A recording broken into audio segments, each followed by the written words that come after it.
This is the Husqvarna FS400 LV 300mm to 450mm petrol-powered floor saw for cutting concrete, asphalt, paving stones and other masonry materials.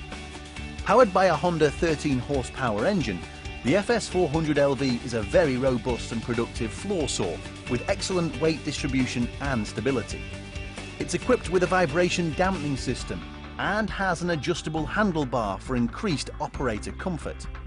A lifting lug's been fitted for ease of transportation, and the FS400 LV can be fitted with a 300, 350, 400 or 450mm blade.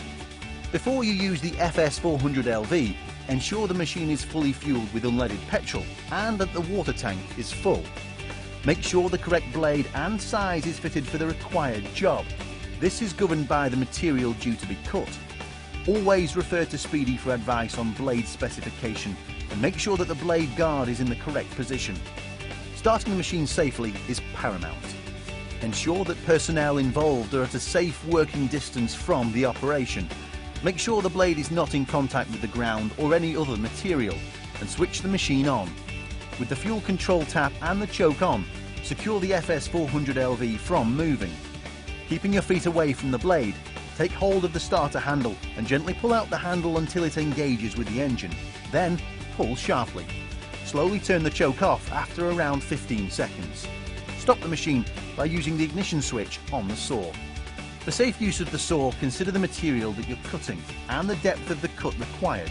Do not try to cut too deeply or too quickly. This will put strain on the machine and the operator. Avoiding this will also give considerable extra life from the blade.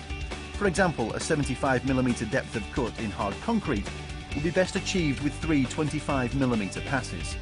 To safely operate the floor saw, hold both handles of the machine and ensure that you maintain good vision of the cutting area of the blade. When cutting, first adjust the depth stop to the required cutting depth and switch the water supply on. Standing behind the machine, engage full throttle and gently lower the blade into the material to be cut down to the desired depth. Slowly push the machine forward, but do not force the machine. Allow the blade to cut freely. At the end of the cut, lift the blade out of the material, release the throttle lever and allow the blade to come to a stop before moving on.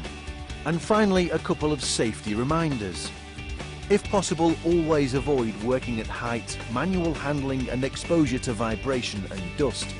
Make sure you select the right equipment and consumables for your chosen job by considering the task, the material you're working on and the situation you're in. Ensure that users of the equipment are confident and competent, and that the tools themselves are in good working order. Pay extra attention to plugs, leads, casings, bits and blades. Make sure the equipment is within its safety check dates and assess all of the possible risks, including exposure to hand-arm vibration, dust, falling from height, manual handling and noise. And of course, always use the correct PPE and follow any site-specific instructions. If you're ever in doubt, always consult your supervisor.